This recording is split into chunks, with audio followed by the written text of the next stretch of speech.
ప్రజలంతా ఎప్పటినుంచో ఎదురు చూస్తున్న కొత్త రేషన్ కార్డులను జారీ చేయడానికైతే కూటమి ప్రభుత్వం చర్యలు తీసుకుంది.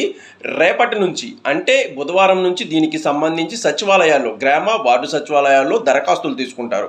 మొత్తం నెల రోజుల పాటు ఈ దరఖాస్తులు తీసుకుంటారు. కొత్త రేషన్ కార్డులతో పాటు కొత్త కుటుంబ సభ్యుల్ని ఎవరినైనా కార్డులో ఇంక్లూడ్ చేయాలన్నా, తొలగించాలన్నా, లేకపోతే చిరునామా మార్పు చేయాలన్నా, మరణించిన వాళ్ళ పేర్లు ఏమైనా తొలగించాలన్నా పూర్తి స్థాయిలో అన్ని రకాల సేవలను కూడా వినియోగించుకోవచ్చు. వచ్చే వారం నుంచి, ఈ వారం నుంచి భౌతికంగా తీసుకుంటే వచ్చే వారం నుంచి వాట్సాప్ ద్వారా కూడా రేషన్ కార్డులకు సంబంధించి దరఖాస్తులు తీసుకుంటారు. మొత్తం ఈ నెలంతా అంటే సుమారుగా మే నెలంతా దరఖాస్తులు తీసుకుని జూన్ నెల నుంచి స్మార్ట్ కార్డులు, మామూలు రేషన్ కార్డులు కాకుండా స్మార్ట్ కార్డులు ఈసారి అందించనున్నారు. ఇది చాలా కీలకమైన ప్రక్రియ. మొత్తం అన్ని కూడా క్యూఆర్ కోడ్ సహాయంతో చాలా సులభంగా చేసుకునేందుకు వీలు కల్పిస్తోంది కూటమి ప్రభుత్వం. సో అందరూ అవసరం ఉన్న వాళ్ళంతా రేషన్ కార్డులకు అప్లై చేసుకోవచ్చు.